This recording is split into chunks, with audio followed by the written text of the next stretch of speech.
کہا جا رہا ہے کہ ہم نے وہاں ملیٹنٹس کے کیمپ اڑا دینے تھے اور وہ ہم نے اڑا دیے. ان کا پرپز سرو ہو گیا, جو بہت ہی وہ کہتے ہیں میجر ہم نے ایک اسٹرائک کی.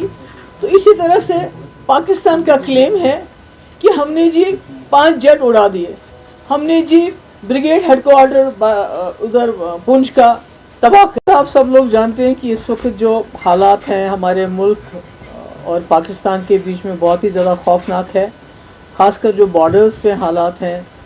جس طرح سے بارڈرز کے لوگ جہاں دونوں طرف سے بچے ہوں, عورتیں ہوں, بزرگ ہوں, ایک تو گھر سے بے گھر ہو رہے ہیں لوگ, اور کئی ہمارے جو لوگ ہیں جاں بحق ہوئے ہیں, جس میں بچے شامل ہیں, جس میں عورتیں شامل ہیں.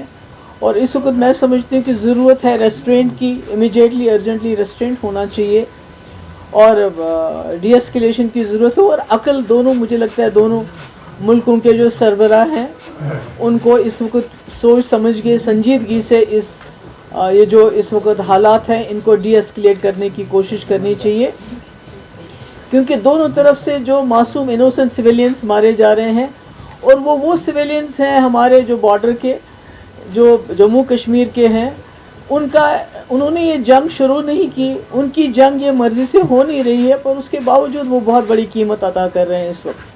مطلب دل دہل جاتا ہے جب انسان دیکھتا ہے, جیسے آپ نے پونچھ میں دیکھا ایان اروبا جو ٹوینز ہیں کھیل رہے تھے, تو اس کے بعد ان کی خون سے لت پت لاش ہے. اسی طرح ارتضیٰ عباس 7 سال کا بچہ جو اس پار کے وہاں کشمیر کا ہے.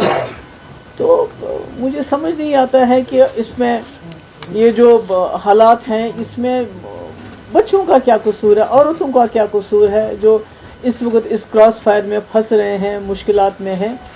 تو پلوامہ ہو یا پہلگام ہو, یہ دونوں ایسے حادثے ہیں جنہوں نے ہمیں یاد دلاتا ہے کہ اس نے 2 ملکوں کو تباہی کے دہانے پہ لایا, یعنی کہ اس پورے ریجن کو کیٹاسٹرافی کے دہانے پہ لایا. اور اگر خدا نہ خواستہ یہ آگے چلتا ہے تو پوری دنیا میں بربادی ہونے کا خطرہ ہے.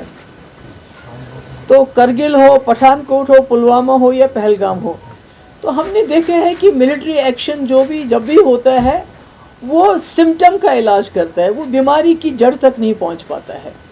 تو اس لیے اس سے کوئی ہمیں نہ تو حل مل جاتا ہے اور نہ ہی کوئی اس سے امن جو ہمیشہ قائم رہے وہ مل جاتا ہے. تو ایسے میں سمجھتی ہوں کہ جو ہمارا ملک ہے وہ پوری دنیا میں ایک بہت بڑی فورس بن کے ابھر رہا ہے اس وقت. اور اسی طرح پاکستان کے اندرونی حالات بھی اچھے نہیں ہیں, وہ ہم سب جانتے ہیں. تو ایسے میں دونوں ملکوں کا کوشش یہ ہونی چاہیے کہ ہم آپس میں جو ہے پولیٹیکل انٹرونشن ہونا چاہیے. ملٹری انٹرونشن سے کچھ حاصل نہیں ہوگا. ہم دیکھ رہے ہیں پلوامہ کے بعد بھی ایک اسی طرح سے بالا کوٹ ہو گیا, تو اس کے بعد کیا ہوا, آج پہلگام ہوا, تو اس کے بعد یہ جو ہو گیا آر پار جو اس وقت ہو رہا ہے.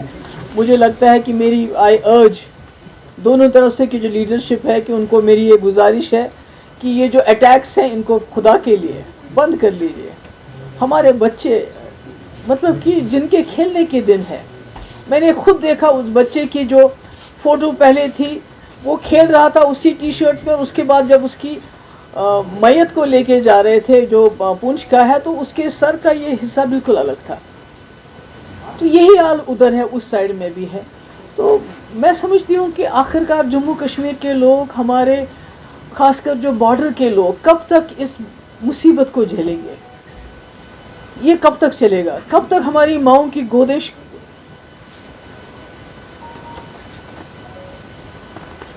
کب تک یہ خالی ہو جائیں گی؟ اس طرح کی یہ جو جنگی جنون ہے دونوں طرف سے.